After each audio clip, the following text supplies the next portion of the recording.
Tekano umunezero ntangere vyo gusubira kubana namwe mwe banywanyi mubandanya kudukurikirana amakuru ibiganiro tugenda dutohoza mwe mudukurikirana muherereye mu makungu ya kure cane cane bari ngaho ku mugabane w'abanyamerika mwese muri ku mugabane wa Aziya bari ku mugabane wa Buraya mu bihugu bitandukanye Ubwongereza Ubufaransa Ububirigi mu Budage mwese muri Autriche Australia n'ahandi kuri uyo mugabane mwe mwese mudukurikirana muherereye mu bihugu vy'ibibanyi abari mu burengero muri Kongo mu buraruko mu Rwanda mwese mudukurikira muherereye mu buseruko muri Tanzania namwe mwese muri ngaha mu gihugu cacu Burundi intara amakomine imitumba ubucimbira imisozi bigiye bitandukanye mwese ndabahaye kaze fyonda subscribe ni bikoresha ururimi rw'icongereza canke ni bikoresha ururimi rw'igifaransa fyonda sabone hamura cuja ngaha iburyo urafyonda no kwa kantu kameze nk'agakengeri amakuru ibiganiro dutoza umwanya ku mwanya bizoja bigushikira aho uzoba uherereye hose kw'isi. Amakuru agezwe kari karavugwa ngaha mu gihugu cacu Burundi ugwamo rw'inkoho n'amasase bikomakomeye cane vyazindutse vyasirana mw'ishamba kama rya Kibira. Amakuru ava ngaho mu buraruko bw'igihugu cacu c'u Burundi ni mu ntara za Cibitoke na Ngozi na Kayanza murantunga ni mu ntara za Cibitoke na Kayanza aho hariko haravugwa ugwamo rw'inkoho rwazindutse rwasirana mu gitondo c'uyu munsi biravugwa ko hari intambara ikomeye cane yatanguye ngaho mu Kibira aho bivugwa ko rero abasirikare b'u Burundi barazindutse batana mu mitwe n'inyeshamba abagwanyi bari ngaho mu Kibira biravugwa ko kandi basirikari b'u Burundi bari barimwo abavuga ikinyarwanda. Abo bavuga ikinyarwanda bo bari bande nkuko biriko biragenda bivugwa ngaha mu gihugu c'u Burundi amakuru ava ngaho mu Kibira mu buraruko muri izo ntara za Cibitoki aravuga ko hari abagwanyi b'umuhari FDLR wasize ukoze ihonyabwoko ryakorewe abatutsi mu Rwanda mu mwaka w'igihumbi kimwe amajana 1994 abo bagwanyi bakaba barinjiye ngaha mu gihugu c'u Burundi biravugwa ko rero abo boba bavuga ikinyarwanda bo bari abagwanyi ba FDLR bari kumwe n'ingabo z'igihugu cacu c'u Burundi aho bikekwa ko bashobora kuba bariko baragwana n'abantu batari bamenyekana ubwo gwamo rw'inkoho rero n'amasase abanyagihugu bamwe ngo baturiye ico Kibira ko baciye baduha amakuru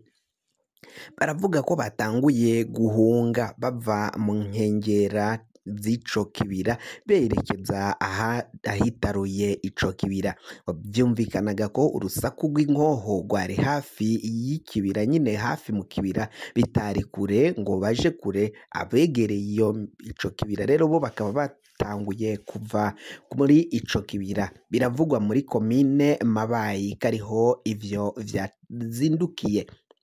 muri komine Mabayi rero y'intara ya Cibitoke biravugwa ko ni komine ya Bukinanyana yo muri iyi ntara ya Cibitoke nayo umutekano ugeramiwe baravugwa ko hariko hagenda harundwayo abasirikari ngo bafise ibigwanisho bidasanzwe abenegihugu nibo baciye bagenda batanga ayo makuru baravuga ko abasoda b'u Burundi bariko baragaragara ngaho muri ivyo bice muri iyo mihingo bavuga ko ibigwanisho bariko barababonana ari ibigwanisho bidasanzwe.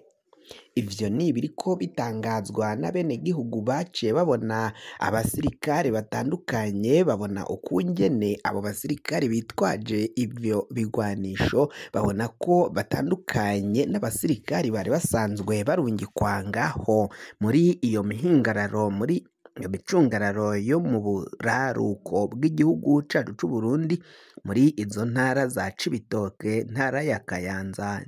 mbere n'intara ya Kirundo. Mu Kirundo abanyagihugu barazindutse bidoga ko babona abasirikari ngaho muri komine ya Busoni na Bugabira aho bivugwa ko harungitswe abasirikari nabo bafise ibigwanisho bidasanzwe batari basanzwe babonana abasirikari b'igihugu cacu c'u Burundi Bamwe mu batari bakeya ngaho muri ivyo bice baraciye bagira icoba cane, baratekewe n'icoba bavuga ko umwanya n'umwanya ukurasana gushobora kubaho. Abanyagihugu bakikuje ikiyaga ca Gweru ca Cohoha murantunga,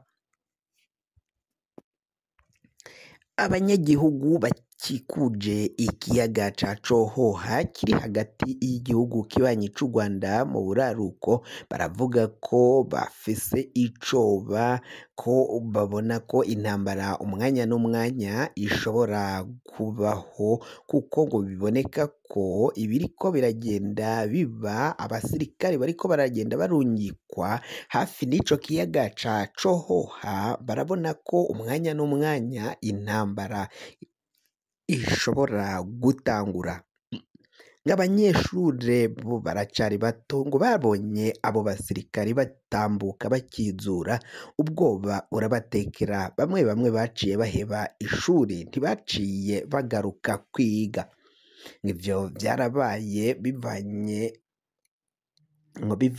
nuko ababonye ibigwanisho n'ibimodoka vy'intambara bo bibwira ko intambara yatanguye. Abanyeshuri ngo batanguye guheba amashure kuko babona ko umwanya n'umwanya bashobora kuraswa.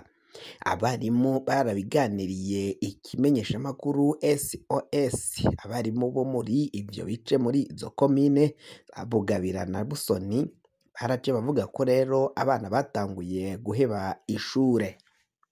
Ivyo ngo birateye icoba cane. Abanyagihugu rero bo muri izo ntara barafise icoba ko umukuru w'igihugu Generali Varisito Ndayishimiye na Generali Prime Niyongabo bariko bararungika abasirikare ngaho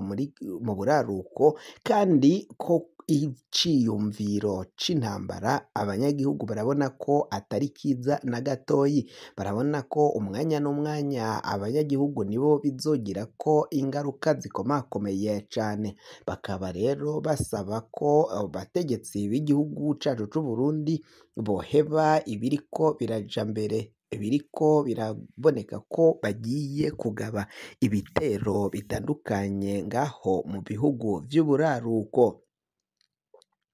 Ni mu gihe rero kandi igihugu cacu c'Uburundi kiri mu ngwano mu gihugu ca Repubulika iharanira intwaro rusangi ya Kongo. Abasoda bariko babandanya kurungikwa ngaho muri Kongo, hakaba hari kwibazwa ukungene igihugu kizogira abasirikari bari kugwanira muri Kongo n'abandi kizorungika kugwana iyo mu buraruko. Amakuru rero agenda adushikira umukuru w'igihugu Varisito Ndayishimiye na Prime Niyongabo Generali aramutswa igisirikare, n'abandi bajenero batandukanye bakora mu iperereza n'abandi batwara ingabo, bakaba babandanya kuvuga ko umugambi wo gukingira igihugu uzokwama imbere, ko bagomba kuzorinda igihugu cacu c'Uburundi kuzoshika bageze ku ntsinzi. Hakaba hibazwa rero niba kurinda imipaka ari ukurungikayo abasirikari n'ibigwanisho, biboneka ko vyoba ari ugutera ubwoba haba abenegihugu. Hakibazwa ukungene umupaka umwe canke urubibe rumwe arirwo rurindwa cane, indi mipaka yo ikibazwa ukungene yo itarindwa canke ngo icungerwe umutekano.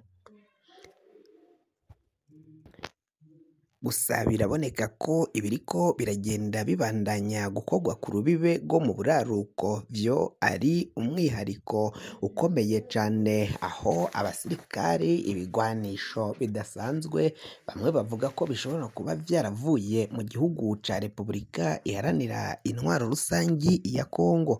aho umukuru w'igihugu Varisito Ndayishimiye aheruka kuja muri izo ngendo yitabira mu gihugu ca Repubulika iharanira intwaro rusangi ya Kongo.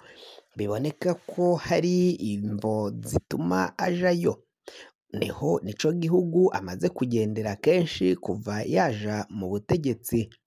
Amakuru abandanya yerekana ko ibiriko birabera ku rubibe rwo mu buraruko hari ikindi kivyinyegeje inyuma. kugira ngo amakuru mwene nk'aya aza gushikira wafyonda subscribe niba ukoresha ururimi rw'icongereza canke niba ukoresha ururimi rw'igifaransa fyonda sabone, hama uraca uja ngaha iburyo urafyonda no kwako kantu kameze nk'agakengeri. Amakuru, ibiganiro dutohoza umwanya ku mwanya bizaja bigushikira aho uzoba uherereye hose kw'isi. Mwe mwahejeje gufyonda subscribe kandi tukaba tubakengurukira cane muri abo kubahwa n'agahwane.